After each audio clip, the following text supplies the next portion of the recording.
కొంతమంది ఏం చేసినా ఎవరేమనుకుంటారో అని వాళ్ళకి నచ్చినవి చేయకుండా పీపుల్ ప్లీజర్స్‌గానే మిగిలిపోతారు.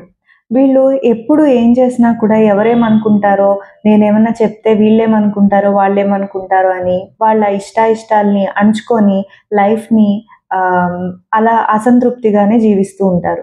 సో, ఇలాంటి వాళ్ళ కోసం ఒక చిన్న మోరల్ స్టోరీ ఈరోజు చెప్పుకోబోతున్నాం. అదేంటంటే అనగనగా ఒక ఊళ్ళో ఒక రైతు తన కుమారుడితో పాటు ఒక గాడిదని తీసుకొని వేరే ఊరు వెళ్తూ ఉంటాడు. ఈ మార్గ మధ్యంలో ఉన్న జనాలు వీళ్ళని పలు రకాలుగా కామెంట్ చేస్తూ ఉంటారు. మొదట ఈ గాడిదని తీసుకొని వీళ్ళిద్దరూ నడుచుకుంటూ వెళ్తున్నప్పుడు జనాలు చూసిన వాళ్ళు ఏమనుకుంటారంటే, వీళ్ళకి పక్కనే గాడిదుంది. అయినా దాన్ని యూజ్ చేసుకోకుండా వీళ్ళిద్దరూ నడుచుకుంటూ ఎళ్తున్నారు. చూడు ఎంత మూర్ఖులు అని అనుకుంటారు. దాన్ని విని ఆ తండ్రి ఏమనుకుంటాడంటే కుమారుడిని గాడిద మీద కూర్చోపెట్టి ఈసారి ఇంకొంచెం దూరం వెళ్దాము అనుకుంటాడు. ఈ మధ్యలో కొంతమంది ఏమనుకుంటారు, కొంతమంది ఇలా కామెంట్ చేస్తారు. చూడు చిన్న పిల్లాడు వాళ్ళ నాన్నకి వాళ్ళ తండ్రిని సరిగ్గా గౌరవించకుండా ఇతను గాడిదెక్కాడు. పెద్దవాడిని కదా ఎక్కించాలి అని అనుకుంటారు. అప్పుడు మళ్ళీ ఈ సంభాషణ విన్న తండ్రి ఏమనుకుంటాడు, కుమారుడిని దింపేసి తను గాడిద మీద ఎక్కి ఈసారి ఇంకొంచెం ముందుకెళ్తారు. ఇది చూసిన జనం ఏమనుకుంటారు, చూడు ఇంత పెద్ద 40 ఏళ్ళొచ్చాయి, ఇతను గాడిద మీద ఎక్కాడు, చిన్న పిల్లాడిని నడిపిస్తున్నాడు అని మళ్ళీ అక్కడ కామెంట్ చేస్తారు. అప్పుడు ఈసారి ఇద్దరు గాడిద మీద ఎక్కి కుమారుడు, తండ్రి ఇంకొంచెం దూరం వెళ్తారు.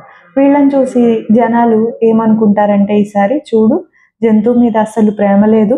వీళ్ళిద్దరూ కలిసి ఆ జంతువు మీద ఎక్కారు. అది ఎంత దూరం అని మోస్తుంది వీళ్ళిద్దరిని అని అనుకుంటారు.